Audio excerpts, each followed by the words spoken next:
da una parte di aver provocato un massacro, dall'altra di aver portato via i beni dello Stato. Cosa risponde Siad Barre a queste accuse? Queste sono infondate, sono chiacchiere che fanno in circolazione elementi di malafede.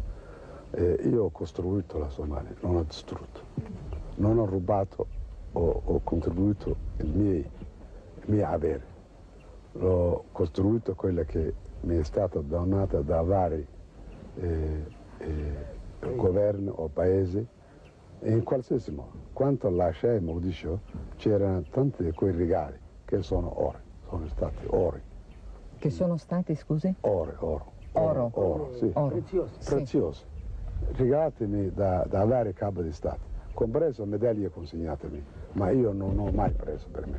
Ho sempre messo a posto per le storie del popolo somalo, come si va proprio. Ecco, io sono stata a Mogadiscio, mi hanno fatto vedere le banche saccheggiate, mi hanno fatto vedere le chiese distrutte, ho visto la cattedrale con delle scritte anticristiane, mi hanno detto che le hanno scritte i vostri uomini e che le banche erano state saccheggiate dagli uomini di Siad Barre.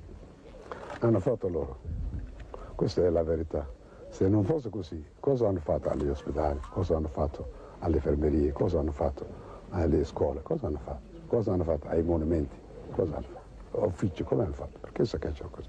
Quindi Siad Barre giudica assolutamente infondate queste accuse. Non sono infondate, ma Siad Barre costruisce e distrugge, non è logico, non è nemmeno intelligente, non è intelligente. Io ho costruito e lasciai così come era.